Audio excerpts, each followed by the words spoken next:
dusty, dirty, dilapidated. Welcome to the Skaramungas refugee camp in Greece. Along the fence line, a young teenager from Afghanistan picks up a plastic bottle off the ground. Her name is Sana, and she is 13 years old. As this plastic bottle is picked up, she exclaims, "Mufid, Mufid, this is Mufid." Mufid in Arabic means useful. Sana and her friends from Afghanistan and Syria were collecting waste, something that is no longer useful, and yet they were saying the exact opposite. They were treating the discarded plastic as though they were picking up $10 off the ground, as though the plastic waste material could somehow be useful to their homes, the refugee shelters that they lived in. Sana and her friends arrived in Greece with their parents by boat, wearing life jackets as they made the treacherous journey across the Mediterranean Sea. The refugee camp has now become their home. It has become their city. Even with limited resources, the girls need to continue with their lives in this new environment. But here's a question. If this refugee camp became your new home, how would you create a better environment for yourself? Not just for survival, but an environment to actually live in. Just like Sana, I also found things that were useful in creating my own safe space. As a kid, my dad would help my brother and I in creating a cubby house. We would use old bed sheets, he would sew them together, and we would place it over our dining table. The space created underneath the table became our refuge, our sanctuary, our place to create new worlds. We could invent stories, adventures, possibilities. We could dream. This is what has led me to become an architect, the desire to design future cities and the environments we live in, and this includes refugee camps. Around the world, 68.5 million people are forcibly displaced. Out of the entire refugee population, over half are under the age of 18. They are children, teenagers, young people. Forced migration has created an unprecedented humanitarian crisis because the journeys are dangerous and the refugee camps that await them, should they make it to that point, are barely livable. But to assume that these camps are impermanent is equally dangerous. It is what has caused inhumane living conditions from overcrowding and mismanagement of these sites. Some of the refugee youth I met in the camps in Greece had been living there for 2 to 3 years, others for over 5 years. In refugee camps in other places in the world, entire generations grow up in a camp environment. What I've come to realize is that these aren't the transient sites we thought. Our world sees refugee camps as temporary, short-term emergency responses. But for young people who have been forced to leave their homes and their friends, living in a refugee camp is a long-term reality. Just like cities, refugee camps are places where people call home. And so when we look at solutions, we need to understand these structures and environments as their homes, and not as tents that will be packed up and moved on. Instead of young people putting their lives on hold, suspending their dreams, and waiting indefinitely, they need to live their lives. For young refugees like Sana, they don't just need resources and technology. What about empowerment and creativity? Rather than being only recipients of charity and aid, they can be empowered to create, to be the creators of their future.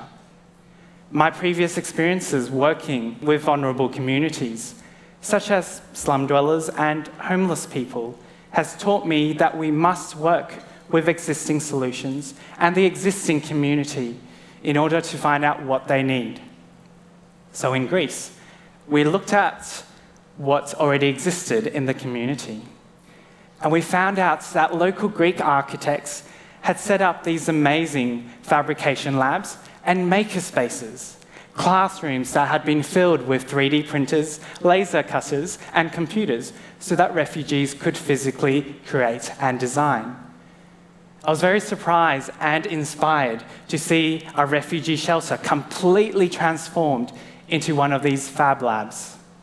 But do you know what else was already there?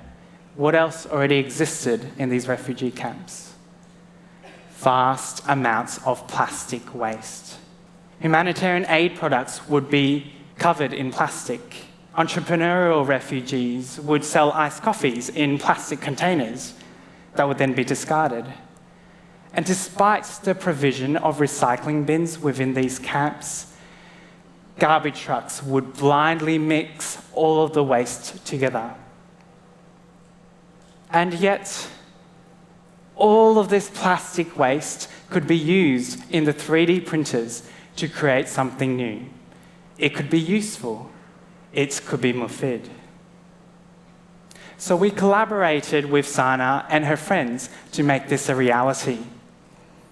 They cut the plastic bottles into tiny pieces using a paper shredder.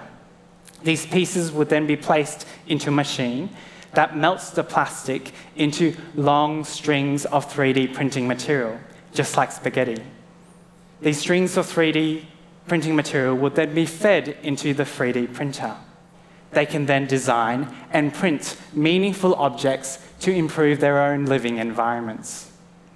Our pilot program last year resulted in the world's first 3D printed object of its kind, upcycled from plastic waste coming from a refugee camp. In other 3D printing programs, young refugees have already printed the connection joints for the steel poles that hold up their shelters. Others have repaired the security of their doors by designing and printing their own locks. The potential of what can be designed and 3D printed becomes limitless. It is only really limited by their own imaginations. 3D printing becomes the tool for empowerment because refugees have the freedom to create whatever they want. And the best part about the plastic waste material is that they can continue improving their environment while using what already exists in their environment. In creating the future of sustainable urban environments, refugee camps should not be neglected from the design process. Young people can transform what was once junk into something more than economic value. They are gaining skills in critical thinking, problem solving, and creativity. These transferable skills have the most value and are the most useful of them all. Since leaving their hometowns, Sana and other young refugees have not had a lot of control over their lives. You see, they didn't choose for the country to be in conflict. They didn't choose to be a refugee. And they certainly didn't choose to live in a refugee camp.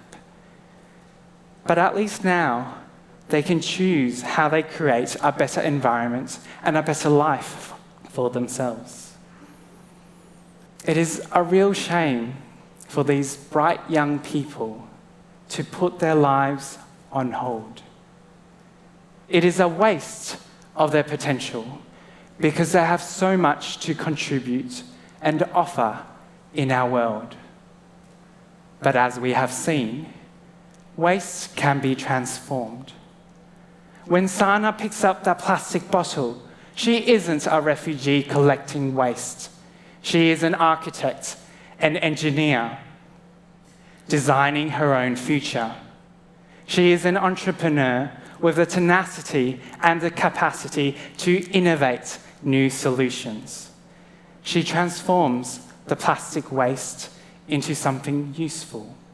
And at the same time, she is transforming her own life. All this potential is not wasted. All this potential is useful. it is Mufid.